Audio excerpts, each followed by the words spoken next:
On va parler des talents de la création maintenant. Ces personnes comme ça qui créent des entreprises et des entreprises aussi originales comme celle que l'on accueille aujourd'hui, qui s'appelle Le Bois de Demain.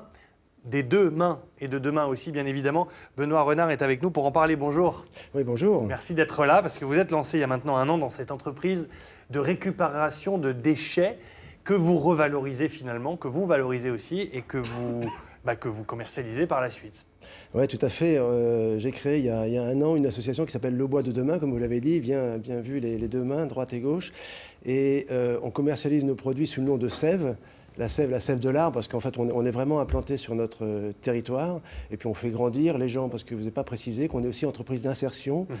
Et donc, on a un volet environnemental, bien sûr, parce qu'on récupère des déchets bois. On donne la chance à des gens qui sont au RSA socle, très éloignés de l'emploi, de venir chez nous et au travers d'un contrat qui peut durer 6 à 8 mois, on travaille avec eux sur la confiance retrouvée et puis sur leur projet professionnel.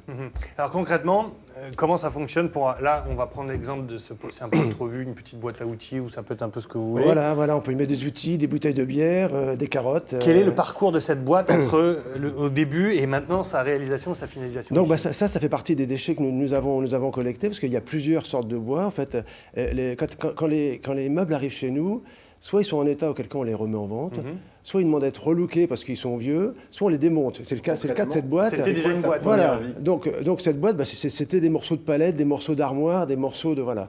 Et en fait, on les démonte et puis grâce à nos créateurs, on fabrique ce genre de produit. Voilà. Du coup, le panel et le carnet d'imagination est quand même immense parce qu'on peut quasiment tout faire. Ouais, tout à fait.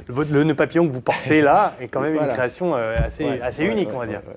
On fait effectivement des petits objets comme ça, des petits objets de décoration. Vous avez une tour Eiffel, je ne sais pas si on la voit à l'écran. On va la voir à l'écran. Voilà. J'ai la chance d'avoir avec moi des gens talentueux, notamment 2 encadrants, un qui a fait les beaux-arts, qui travaille le bois, le métal, etc. Et puis un autre qui sculpte beaucoup. Alors la tour Eiffel, là on n'est pas dans la tour Eiffel du dîner de con en allumettes, c'est vraiment une grande... C'est un porte-manteau. Tout à fait. Et alors ce que vous m'expliquez hors antenne, c'est que vous l'avez réalisé avec des lattes d'un lit, c'est ça? Avec des lattes de lit, tout à fait. Voilà. Même les lattes d'un lit ancien dont on ne sait plus quoi faire, voilà ce qu'on peut en faire.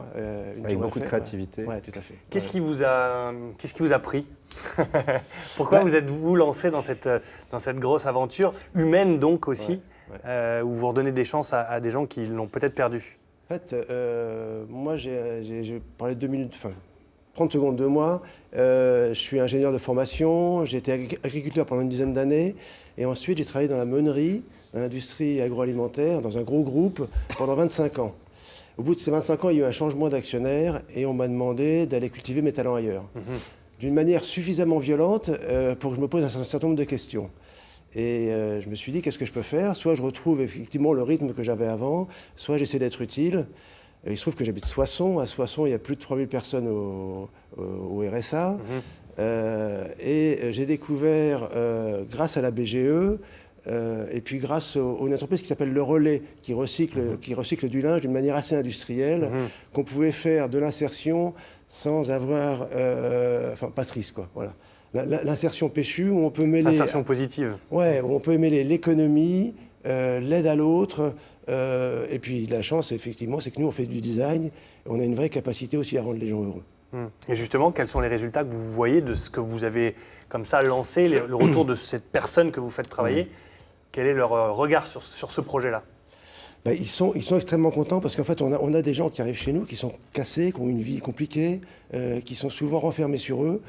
Le fait de leur donner la capacité de travailler et de créer et de mettre en lumière leurs produits au travers de notre site. On a un magasin qui fait 500 mètres carrés, on est sur Facebook, on fait beaucoup de salons, les gens viennent chez nous, ils découvrent le magasin, ils découvrent l'atelier et ils se mettent en lien direct avec les personnes en fait.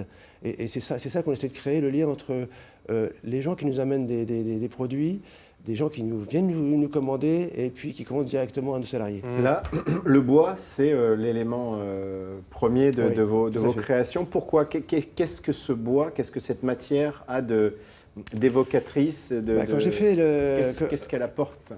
Quand j'ai fait l'étude de marché, tout le monde me dit le bois c'est chaleureux. Le bois, c'est une matière noble. Le bois, il est protéiforme, il est multiforme. Et en fait, tout le monde a envie de travailler le bois. On sait plus ou moins, mais voilà, on a envie de le travailler, de le transformer. Et puis, le bois, c'est vivant. Alors, justement. Les objets qu'on a reçus sur ce plateau, là, on en montre plein à l'image. On a montré cette boîte derrière moi. Il y a un objet complètement incroyable, cette espèce de table là, voilà, tout à fait, avec des chaises. Avec des chaises, des chaises qu'on appelle sans dessous. Voilà, c'est des chaises qu'on jette parce qu'elles sont plus design. Elles sont l'une sur l'autre, vous le voyez en quinconce. Et puis dessus, vous avez posé. Voilà, dessus, on a posé un plateau, ce qui fait donc un manche debout. Et là, ce que vous êtes en train d'ouvrir, c'est une boîte à livres en fait.